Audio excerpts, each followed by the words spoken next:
Back, and we're back with a friend who I've not talked with in an altogether too long a time. His name is Mike McCormick. He is best known perhaps for authoring a very important book, not one that got the attention that it deserved at the time.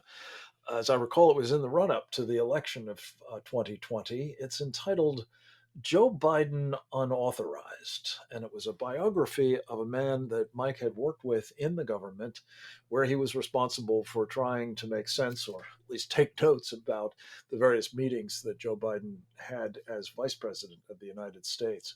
It's great to have a chance to catch up with him about what we've learned since then. And it's generally not good. Mike, welcome back to Securing America. Great to have you with us. Thanks, Frank. I'm delighted to be back with you.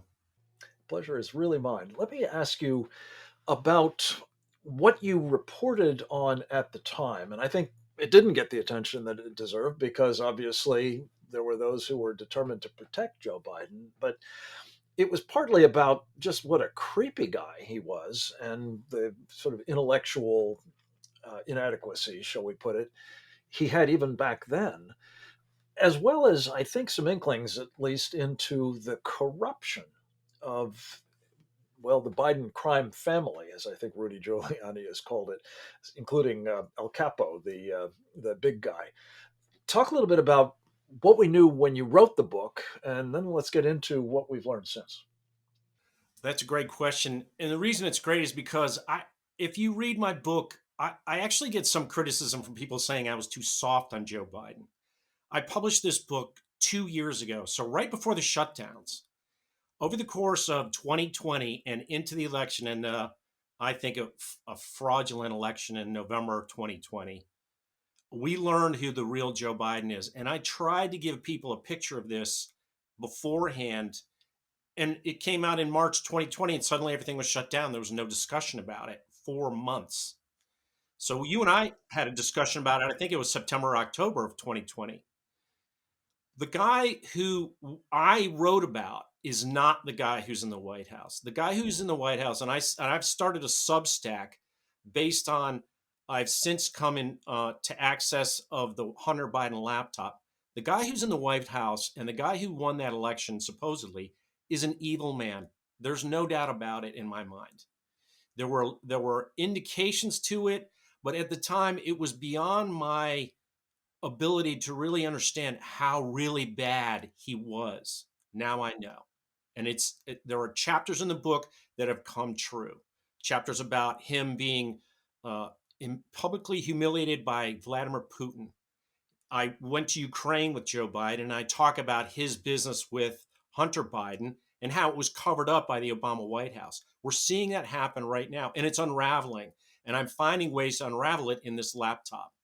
Well, it's really huge that you're doing so. Let me just say, I think you got inklings into, if not evil, perhaps certainly the venality of Joe Biden from what you reported on back in 2020. But let's flash forward. Our friend Jack Maxey is among those who is exhuming all kinds of additional details from the laptop, which was, after all, available about the time we last talked. But it's so much more complete in terms of the picture of corruption, evil, as you say, that Joe Biden is now, I'm afraid, fully implicated in. Not just a wayward son, but in his own right. Talk a little bit about the evidence of that you've seen in Hunter Biden's laptop. Well, I just wrote a Substack. I published a Substack called "Midnight in the Laptop of Good and Evil," and basically, it's geared towards presenting evidence that would lead to the impeachment of Joe Biden. And yesterday, I published a Substack that has evidence in it, emails from Hunter Biden and his business partner Devin Archer about an April 16th, 2014 meeting they had in the West Wing. Just before that meeting, what part of the Substack was there was a Joe Biden staffer named Greg Schultz who met them in a coffee shop. And what I did, and then walked them into the West Wing. This has been previously reported that Devin Archer had this meeting with Joe Biden on this date with his son, Lucas Archer. And in the past, it sort of was played off as, oh, we were there for a book report for our son. But there's emails that I put in this Substack from Hunter Biden saying, I want to be there with you. Let's do it this day. There's emails from Greg Schultz saying, I got to talk to you. There's some things we have to go over. It's almost like he's getting directions. And this is in mid-April. And further emails I've seen that I'll report on in future Substacks indicate that at that moment, on April 16th, 2014, Devon Archer and Hunter Biden had already agreed to be board members of Burisma Holdings.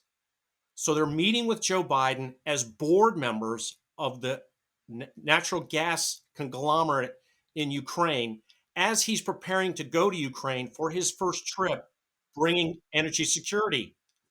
Yeah, the notoriously corrupt gas company of Ukraine. And I was on that trip. I went to Ukraine. That was April 21st, 2014. And there's a lot more to come out about the witnesses that were present at this meeting between Hunter Biden, Joe Biden, and Devon Archer, because Joe Biden has always lied about the fact that he had anything to do with his son's business. But this is clearly, if Hunter Biden was in that White House that day, that's a direct contradiction of Joe Biden's maintaining, I've never talked to my son about his business. He's talking to his son about the Burisma Holdings uh, business days before he goes there to help them. Yes, of course. And that's really the key point. He was going to Ukraine, not so much on behalf of the United States of America, but on behalf of his son, who was the object of a prosecution investigation in the Ukraine at the time. So let me just flash forward. A particular concern of mine, and I think of our audience for a lot of good reasons, Mike, is the corruption didn't begin, maybe certainly didn't end in Ukraine.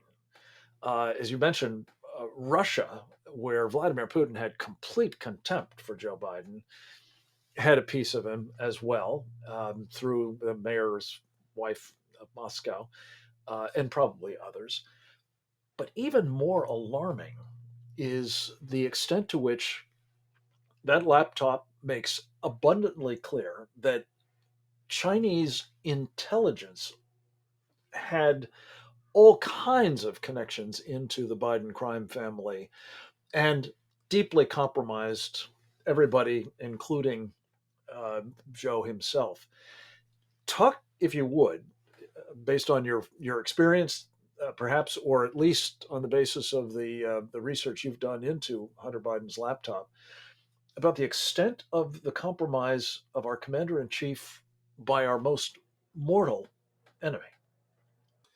Well, Joe Biden made a lot of he got a lot of notoriety the other day for the sort of offhand remark he made about how he'd been to the foothills of the Himalayas with Xi Jinping, and that's actually true. I was on that trip.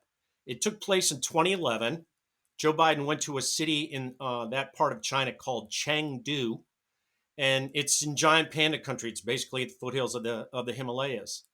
He spent several hours there in private meetings with Xi Jinping. This is 2011. Hunter Biden is already being reeled in at this time by the CCP, Chinese Communist Party, through business deals. And Joe, it goes over there. And frankly, at this point in time, he was deeply ambitious to be the president in 2016. He wanted to run in place of Hillary Clinton in his mind. He didn't talk about it very much, but that's really what he wanted. From behind the scenes, I knew that to be the case.